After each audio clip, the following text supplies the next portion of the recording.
প্রিয় দেশবাসী, আপনারা ইতিমধ্যেই জেনেছেন যে ফ্যাসিস্ট খুনি শেখ হাসিনার যেই সংবিধান রয়েছে সেই সংবিধানের রাষ্ট্রপতি উনি কিছুক্ষণ আগে বিবৃতি দিয়েছেন যে ফ্যাসিস্ট খুনি শেখ হাসিনা যে দেশ থেকে পালিয়েছে তার কাছে কোনো পদত্যাগপত্র জমা দেয়নি। আমরা দেখেছি গতকাল চট্টগ্রাম বিশ্ববিদ্যালয়ে ছাত্রলীগের আবার পুনর্বাসনের জন্য বিভিন্ন ধরনের পায়তারা পড়েছে এবং ঢাকা শহরের বিভিন্ন প্রান্তে ছাত্রলীগ, যুবলীগ এবং আওয়ামী লীগের যে পতিত আত্মারা রয়েছে তারা বিভিন্নভাবে জড়ো হওয়ার তারা পায়তারা পড়ছে।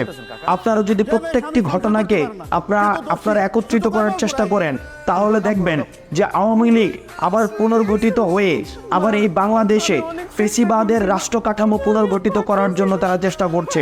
প্রিয় দেশবাসী, 5 আগস্টের পূর্বে আমাদের সবার একটি পরিচয় আমরা একত্রিত হয়েছিলাম, সেটি হচ্ছে আওয়ামী নির্যাতনের বিরুদ্ধে আমাদের সবার পরিচয় ছিল আমরা ছিলাম মজলুম এবং আওয়ামী লীগ ছিল জালিম। এই জালিমের বিরুদ্ধে আমরা মুসলিম হিসেবে আমরা দাঁড়িয়েছিলাম 5 আগস্টের পূর্বে। কিন্তু 5 আগস্টের পরবর্তী সময়ে আমরা নিজেদের বিভিন্ন ক্ষুদ্র ক্ষুদ্র রাজনৈতিক স্বার্থে আমরা পৃথক হয়ে গিয়েছি, যার ফলশ্রুতিতে এই যে একটি গ্যাপ ক্রিয়েট হয়েছে, এই গ্যাপ ক্রিয়েটের জায়গাটিতে আবার আওয়ামী ফ্যাসিস্ট সরকার আবার তার পুনর্বাসনের ছক কষছে। আমাদের দেশবাসীর প্রতি আহ্বান জানাবো এবং যে রাজনৈতিক দলগুলো রয়েছে, বিশেষ করে বিএনপি, জামাত, ছাত্রদল এবং ছাত্র শিবির, যারা গত 16 বছর ধরে বিভিন্ন আওয়ামী ফ্যাসিস্ট সরকারের রাজনৈতিক নিগ্রহের শিকার হয়েছেন, আমরা আপনাদের কাছে আহ্বান জানাবো নিজ নিজ দলীয় স্বার্থের ঊর্ধ্বে উঠে আমরা 5 আগস্টের পূর্বে যেভাবে মজলুম হিসেবে আমরা জনতার কাতারে এসে দাঁড়িয়েছিলাম এবং ফ্যাসিস্ট খুনি শেখ হাসিনার বিরুদ্ধে আমাদের অবস্থান জারি করেছিলাম এবং নিজেদেরকে এই জালিমের বিরুদ্ধে আমরা মজলুমের কাতারে এনে দাঁড়িয়েছিলাম, এই আওয়ামী লীগকে স্থায়ীভাবে বাংলাদেশ থেকে নিষিদ্ধ করার জন্য এবং আওয়ামী লীগের কে স্থায়ীভাবে সমূলে উৎপাটনের জন্য শেষ পর্যন্ত আমাদেরকে একত্র থাকতে হবে। আমরা যদি নিজেদের দলীয় স্বার্থে এবং রাজনৈতিক স্বার্থে আমরা যদি পৃথক হয়ে যাই, সেই সুযোগটি হচ্ছে আওয়ামী লীগের পতিত আত্মারা নেবে। সুতরাং আপনাদের কাছে আহ্বান, আপনারা বিভিন্ন জায়গায় যদি খুব মনোযোগের সাথে দেখেন তাহলে দেখবেন বিভিন্ন জায়গায় চক্রান্ত চলছে, বিভিন্ন জায়গায় আওয়ামী লীগকে আবার পুনর্বাসন করার আমরা দেখছি প্রশাসনিক এবং বিচারিক বিভিন্ন ধরনের ষড়যন্ত্র চলছে। এই ষড়যন্ত্রগুলোকে রুখে দিতে আমাদের জাতীয় ঐক্যের কোনো বিকল্প নেই। সুতরাং যারা আমরা 5 আগস্টের পূর্বে মুসলিম হিসেবে আমরা জনতার কাতারে এসেছি, সুতরাং আওয়ামী লীগকে স্থায়ীভাবে নিষিদ্ধ করার জন্য এবং বাংলার মাটিতে তাদের যে কোনো ধরনের পুনর্বাসন ঠেকাতে আমাদের সবসময় ঐক্যবদ্ধ থাকতে হবে। যে কোনো রাজনৈতিক পরিচয়ের ঊর্ধ্বে উঠে আমাদের মুসলিম পরিচয়ে আমাদের মাঠে আমাদের অবস্থান জারি রাখতে হবে।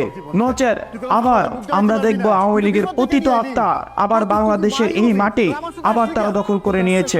সুতরাং আমরা আমাদের জায়গা থেকে শক্ত অবস্থান নিশ্চিত করব, যাতে করে আওয়ামী লীগের কোনো পতিত আত্মা আর কোনোভাবেই বাংলাদেশের মাটিতে পুনর্বাসিত না হতে পারে। ছাত্রলীগ, যুবলীগ, আওয়ামী লীগকে স্থায়ীভাবে রাজনৈতিকভাবে নিষিদ্ধ করার জন্য, বিচারিকভাবে নিষিদ্ধ করার জন্য আমাদের সামষ্টিক যত ধরনের পদক্ষেপ নেওয়া প্রয়োজন আমরা সেই পদক্ষেপগুলো আমরা সামষ্টিকভাবে নেব এবং বাংলাদেশে গণতন্ত্র এবং ন্যায্যতা এবং যেই দায় দরদ এবং ইনসাফের যেই বাংলাদেশ, সেই বাংলাদেশ প্রতিষ্ঠিত আমরা করেই ছাড়বো।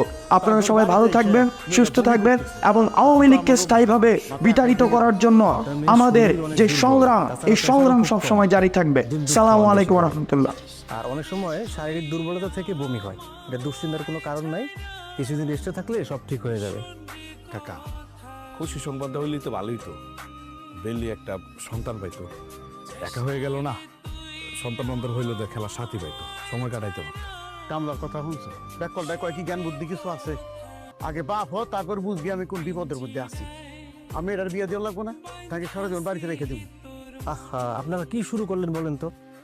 আমি আপনাদেরকে কিছু ওষুধ দিয়ে দিচ্ছি, এগুলো আজকে রাতেই খাওয়াই দেবেন। এত রাত করে আবার বাজারে কেনা যাইব? হ্যালো, তুমি একটু কাজ করতে পারবা? বেলির লেগে একটু ওষুধ নিয়ে হোগা তো বাজার থেকে। কি কম কাকি, আনতে পারবো না মানে? আসার সময় তো ডাক্তার সাহেব আমি নিয়ে এসেছি, রাস্তায় দেখা ডাক্তার সাহেব ভয় পাইতেছিল, আমি সে ভয়ের কিছু না, আমার লোকের চলেন, আনতে পারবো না, কোনো সমস্যা নাই, রাতে তো আমার কোনো কাজ নাই, আমি ওষুধটা দিয়া তারপর। তুমি এত রাতে যাইবা আবার ফেরত আইবা, তোমার যদি কোনো ক্ষতি হয় সেই চিন্তা তোর করা লাগবো না। অসুস্থ মানুষ এত কথা কম লাগে কে? রাতে আর কি অসুবিধা হইব, কোনো সমস্যা হবে না। আমি যখন কামলা মানুষ, আমার কি রাত দিন ঠিক আছে নাকি? ডাক্তার সাহেব চলো চলো আমার কাছে যান। শোন এই হ্যাঁ এনে ডাক্তার সাহেবের ভিজিট দিস আর ওই ওষুধ দিয়ে সেই বাকি টাকা চল।